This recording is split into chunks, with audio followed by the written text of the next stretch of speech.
And if they usually come up with blue chip answers like Axie Infinity or bought it, then it's also a bit Basic. Got yelling, yeah. Cryptocurrency exchange non-fungible. We only take Bitcoin and other cryptocurrency. Hey guys, welcome back to a brand new episode of the Chain Degree Podcast, a podcast about all things cryptocurrencies. With us today, we have a special guest. He's the former VP of Growth and Ops at CoinMarketCap, and he's currently heading Spartan Labs, a $100 million venture building studio. It's Shaun Heng. Welcome to this podcast. Thanks for having me here, Daniel. No worries. Thanks so much for joining us. So, a question that we like to ask a lot of our guests, especially because you guys are crypto experts, right? Experts in the field of the Web3 world. What was your life like before you entered the Web3 space? Well, I was running my own startup for about 3 years before crypto, so life was tough. Explain your own startup. I've very quick sort of background. I started my career in banking, moved to corporate development at RedMart, an online grocery company based in Singapore. Mm-hmm. And post the acquisition by Lazada back in 2016, I decided to venture into building my own company. So I think that was a very tough time where capital was not abundant, and user acquisition was very difficult. So lots of learning point on that front. But once I sort of chance upon crypto, it's a bit different, or what they call Web3 at this point. Has a nicer angle to it. What was the triggering point, or like a point where you realized, okay, let's leave this chapter of my life behind and then let's enter Web3? I think it was during COVID. Obviously, I ran Etsy, F&B ordering and payment app. So during COVID, it was a very difficult time for a lot of F&B merchants. And for different reasons, we had to shut down the business. And so I was sort of just looking around, figuring out like what the next opportunities are. And a friend of mine brought me into CoinMarketCap. Yeah. And never looked back ever since. Yeah. Before you joined CoinMarketCap, right? Did you invest in crypto? I think back in 2017, when the whole ICO boom was happening, we did also contemplate launching ICO for Etsy. Okay. So that was really my first encounter into blockchain and cryptocurrency. Very thankfully, I did do an ICO at that point in time, but it sort of got me down the rabbit hole of understanding, the intricacies of blockchain technology and the potential of blockchain technology by itself. So I think that sort of got me down the rabbit hole. Invested very little, as you can imagine. Me being an entrepreneur, most of my capital is sort of into my own startup. Yeah. But it still got me intrigued on like what blockchain and crypto is ever since 2017. Yeah. Curious, what was your first crypto purchase, like personally, and when was it? I think I went down the traditional route. So mine was definitely Bitcoin, Ethereum. Yeah, this two. Yeah. What was yours? Mine was Bitcoin. Yeah. Yeah. Like 2014, and then stopped. It's changing. Yeah, I think it's changing. I think most people now interact with crypto through at least Ethereum. Instead of Bitcoin. Yeah. So I think like throughout your entire crypto journey so far, right? Were there any particular like low points, you would say? I wouldn't call it low point. I would probably call it an interesting learning experience maybe, where I think it was probably Q3 of last year, right? So I believe that was my first experience of a crypto winter, right? Or that whole, and I think market tanked 20, 30, 50%. And so September, Q3, right? Oh wow, okay. I can't recall exactly. I think it's just too volatile at this point. Okay. But I recall messaging my friend and like, hey, what's happening? And he was like, no, don't worry. He has been through like 3 cycles of this. You'll get used to it. Yeah. And but it was interesting to understand how much market fluctuation it can be. And that also got me a lot more interested to understand what's happening within the space. I think you learn by experience it yourself. I think that's the only way, at least for me, to learn more about the space. Yeah. I think what's quite interesting is that your first, I guess, job in like the Web3 space is CoinMarketCap, right? Which is like an app platform that like almost every crypto user like uses on a daily basis. Like, what was some very interesting insights that you gathered from your experience there? Well, I mean, there are 2 types of users that we saw happening or like visiting CoinMarketCap. One is your typical investors, traders, right? So if you look at how CoinMarketCap's webpage or homepage is designed, the first thing you see is like all the cryptocurrency prices, and that's what people recognize us for. But at the same time, we also saw a new group of users coming into the space who maybe know nothing about cryptocurrency. So the first page, the homepage becomes very Foreign. to them, right? Yeah. That would be overwhelming. Exactly. So I would imagine, new users who wants to understand about cryptocurrency going to the homepage and then churning immediately because they have no idea what they are looking at. They don't invest in cryptocurrency. They just want to understand. We eventually then expanded to really cover content at CoinMarketCap, and us being at the top of the funnel, content that we create obviously gets a bit more user traction and coverage within the space itself.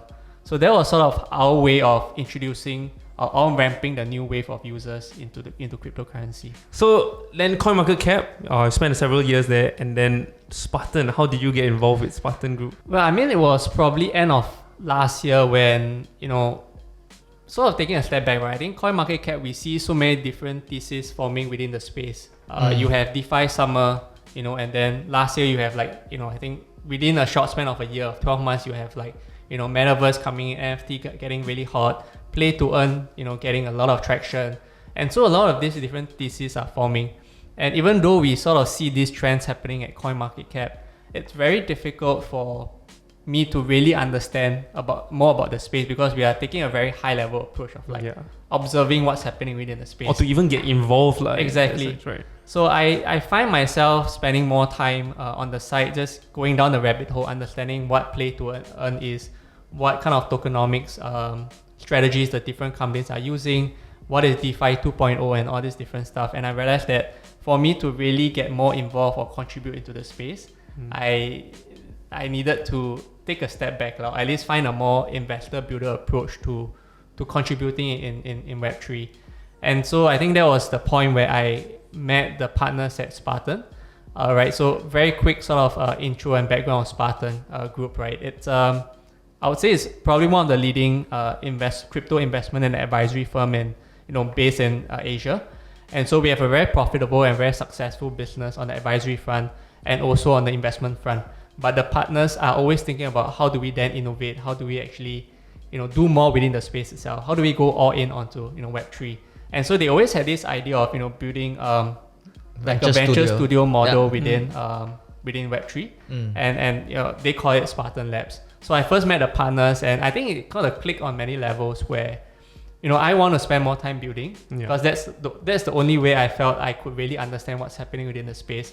And at the same time, it gives me that flexibility to also invest, or contribute to the whole ecosystem itself. Yeah, I mean, we had multiple conversations around what's the shape and form of labs, and I decided to then take the leap of faith, leave CoinMarketCap, and join Spartan Lab. When you say building products, meaning y'all will actually hire a team and just build it, right? Yeah, I like to reference the team that I want to build at Labs as like a special ops team, right? So you have the best engineers, the best product people, the best community builders, the best designers.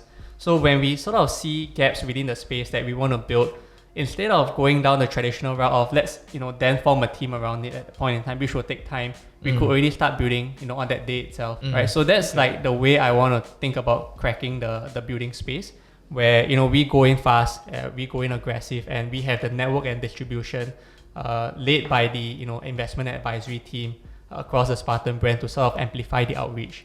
And so that was a way for us to eliminate any challenges or issues within building a company. Sorry, it's a centralized team of, like you mentioned, like special ops that is then activated for like different like projects, is it? Exactly. So these people in this company will be used to working on multiple different ideas, iterating on different products, and scraping those that don't do well, and then moving on to the next product. But it's meant to be a very entrepreneurial, very inclusive team that really focuses on just launching different products where we have high conviction in. How do you come to a consensus on which product or which problem statement to solve, right? There's so many. You know what I mean? I guess that's where I would never ever launch a venture studio on my own, right? I think the reason why we launched it as part of Spartan Group was because we have the hive mind of information or intellectual curiosity behind like the advisory and the investment team. So they see so many deals happening within the space. And so we are able to then accurately know, define where the different areas that we want to, where we have high conviction in, but we may not have found the right companies building it. Then let's go in, and build it instead of just waiting for like the right founders to come.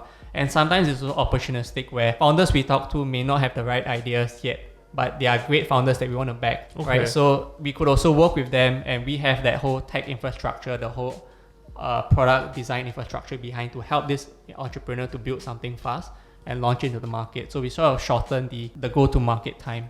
Yeah. You mentioned in like, so I did some digging, and like you wrote this Medium piece that mentioned that like currently in the space there's just too much capital, too many great ideas to work on, but not enough builders. Exactly. And so like I guess you mentioned about these special ops teams, it makes so much sense that you're creating this centralized team of sorts, and then so founders are coming in with ideas, and then you can kind of just like get started already on working on stuff. I would say it's both ways. Founders can come to us with ideas, and they may not have, it could be very strong Web2 operators, right, who are interested about the space, but they may not have the right network and connection and understanding of the space to come in and build something amazing.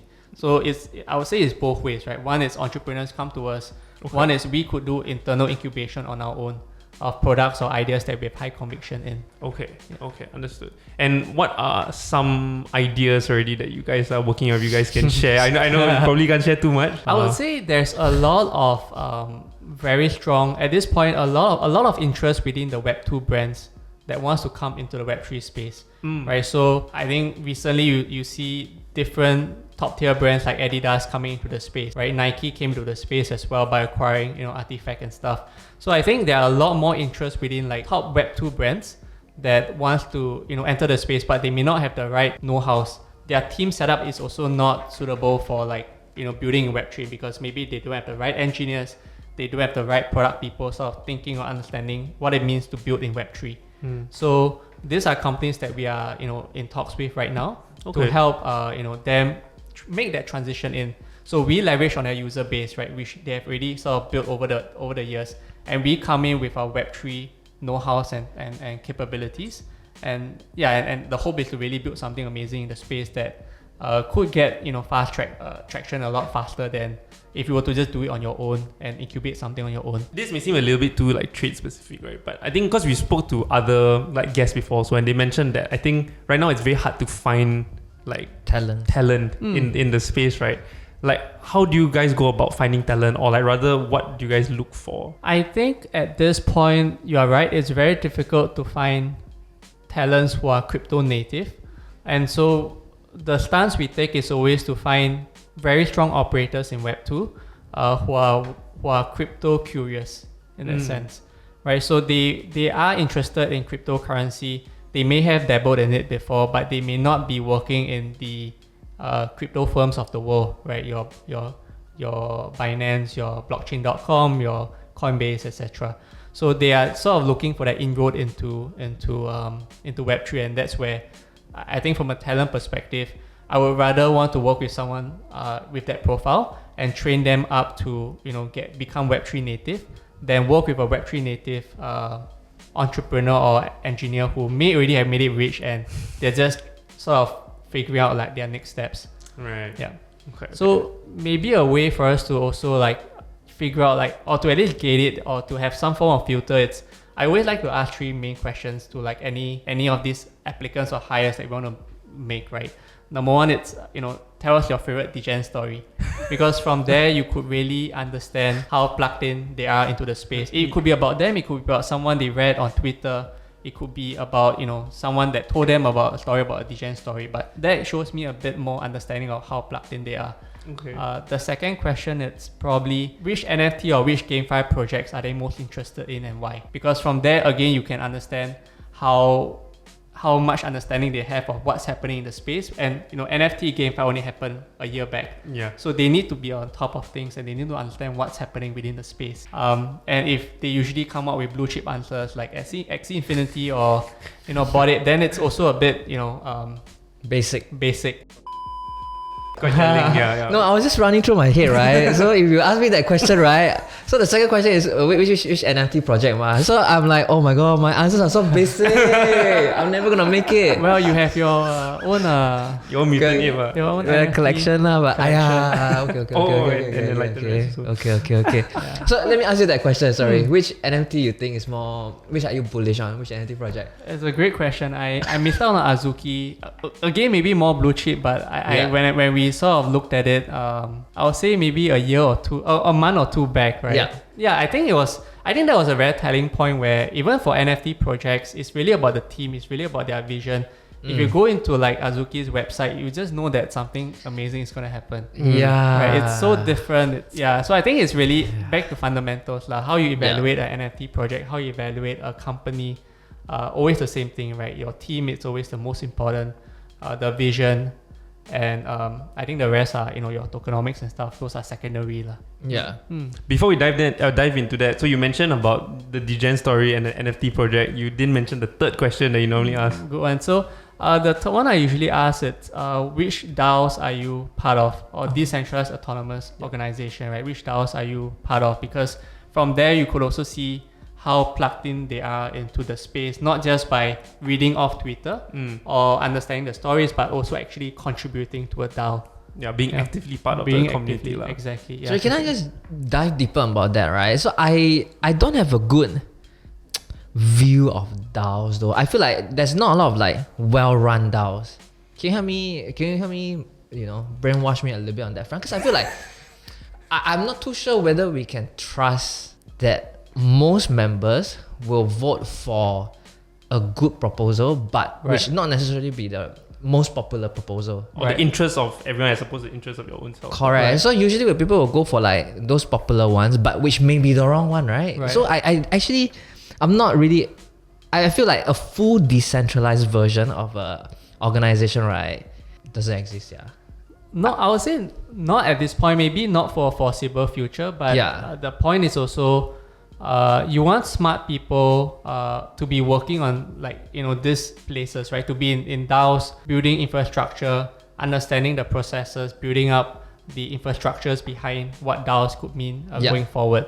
So I think it's really more about their ability to go in and start building rather than look at DAOs as what they are right now. Okay. So I think that's really the key, right? I mean, end of the day, DAOs, NFTs, play to earn projects, for example, the underlying fundamental is still community. How do you build a community and get this community to move in a similar direction? I think that's always something that everyone is sort of figuring out, everyone's thinking about, but no one has the right answer. But I'm glad that people are actually thinking about this and building stuff on that front. So which are some of the DAOs that you think I should look at? Probably start with where you're interested in. So for myself, I came more from a growth background. So recently I was invited into a DAO that is called Safari. That's meant to invite Web2 growth operators who knows the Web2 space really well and trying to navigate the Web3 space.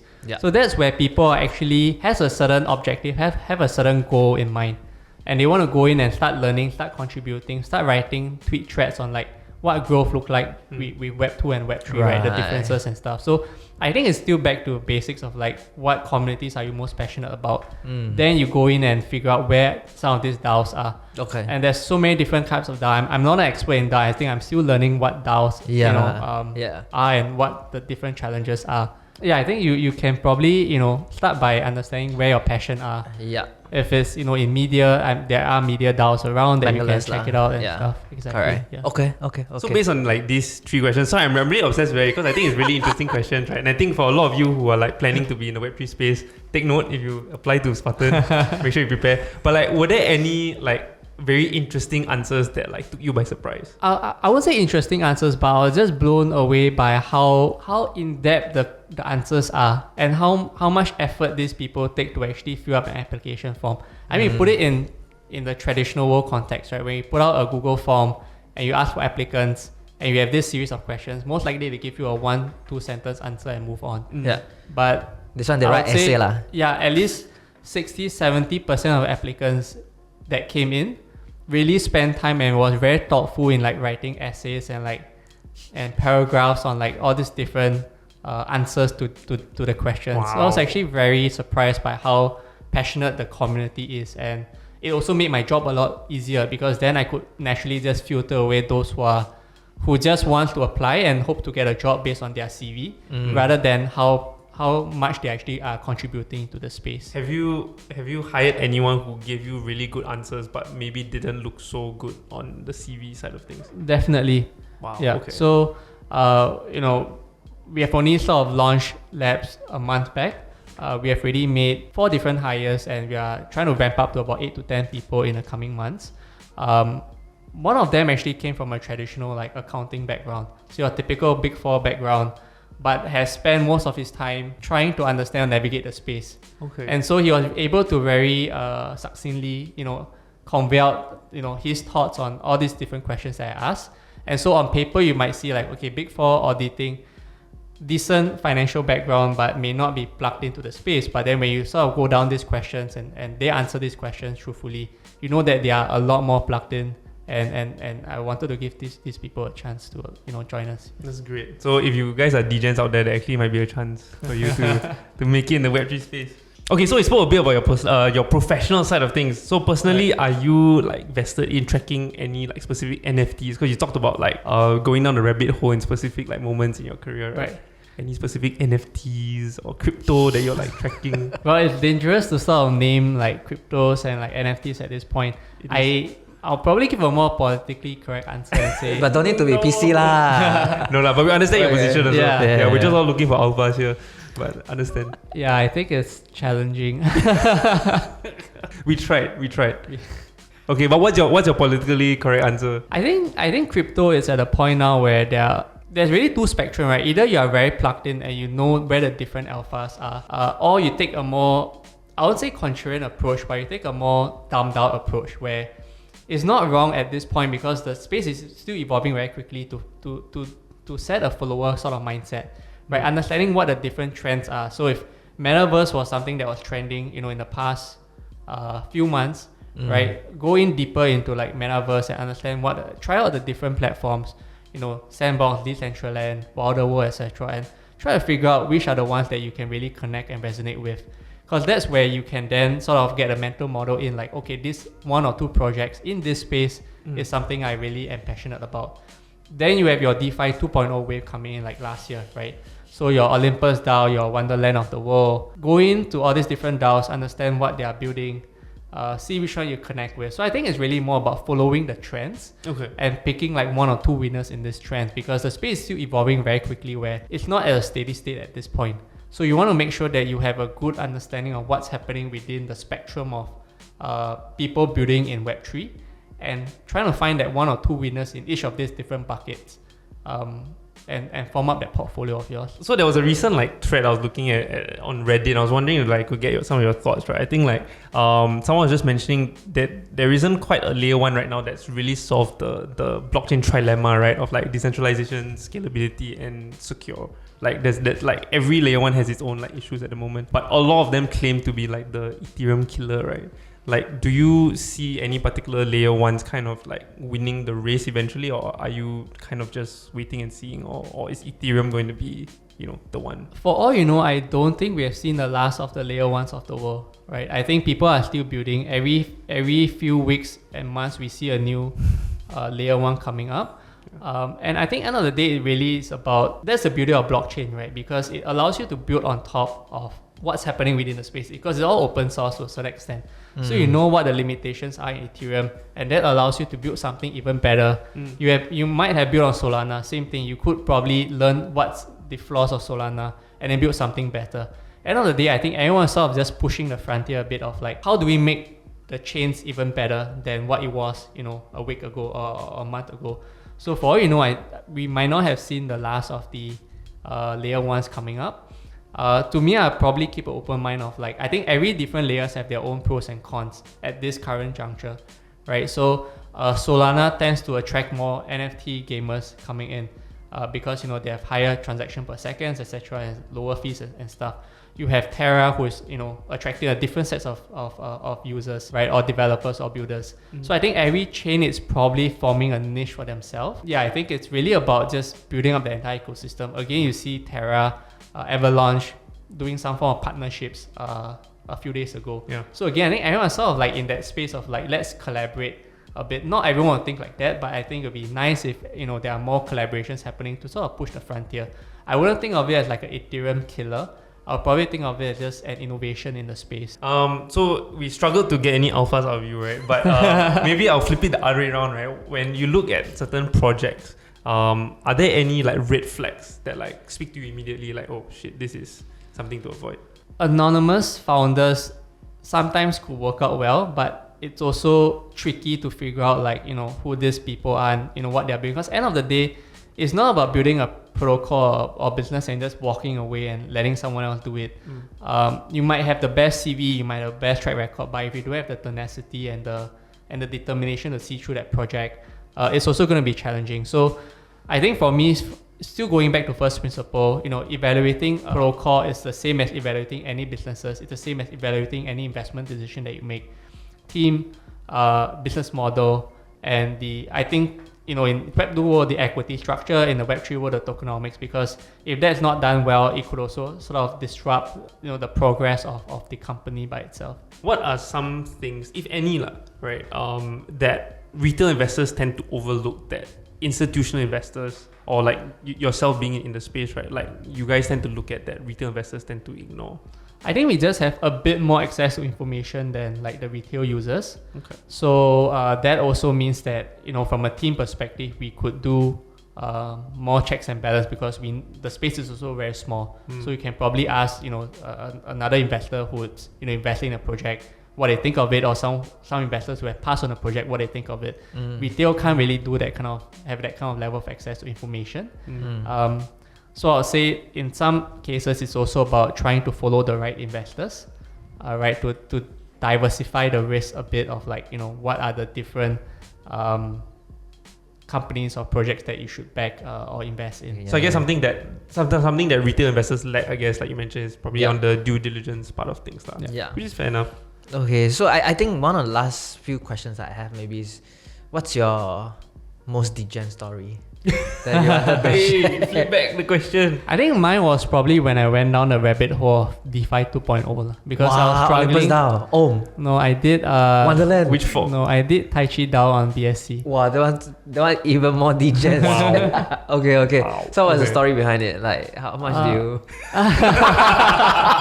That's the juicy part we're waiting for. So for me, I went to Wonderland. I put in like, I think 5k to 8k or something like that. Right. Then you put in already, right? Then they'll tell you like 365 days after that, it's gonna be like $20 million, right? Yes. I'm waiting for it. Today still waiting. We have to wait a long time. Frog Nation. Yes, yeah. But that was unexpected. I mean, it's that's also a perfect example of like, I think no matter how credible you are, if you have anonymous sort of like management team, such things can happen. So I think it's really just you have to do more due diligence and checks. Okay. Yeah. But right now, I mean, going back to the whole crypto market, right? What do you think of the whole macro landscape of the crypto market right now? Heavy heart. My heart also very heavy. I actually think, well, I mean, for me, I think no matter what you see that's happening in the macro front, I think a big macro factor that we don't usually look at, I mean, when you talk about macro, we talk about the markets, but I think one big macro factor that we underestimate sometimes, it's how many smart people are actually moving into the space and actually building stuff, or are actually curious about what's happening within the space. So, the Facebook, the the Metas of the world, the Googles of the world, even in this part of the world, people from the top e-commerce brands and all, people who understand how to build fintech, people who understand how to build e-commerce platform, these guys are actually all transitioning or trying to make the entry into Web3 and building products on that front. And fundamentally, it's still the same, right? Even if you build an NFT marketplace, it's still an e-commerce interaction, right? You build a DeFi protocol, it's still a fintech element to it. Yeah. So people who understands the user experience, people who understand regulations, people who understands how to think about it from a user's perspective, these guys are all coming into the space and building right now. So whatever the case is, even though we are in sort of a bear market at this point, right? Or market isn't looking well, but I think, more and more people are coming to build, and I think that's the most important thing, because bulls and bears are sort of defined by the number of companies in the space, or what these companies are actually building in the space. So if you have more and more strong, talented operators in Web2 sort of coming in, I think eventually we'll sort of hit the tilting point. And hopefully market look up at that point. Yeah, I mean, I totally agree. I always tell people, yes, bear market right now, we're losing a lot of money personally. But if you look at it, everyone is going in. I always say like Temasek, you know, the smartest brains in Singapore, is also very bullish on, you know, Right. blockchain and whatnot, right? So actually, all of these are just noise, lah, right?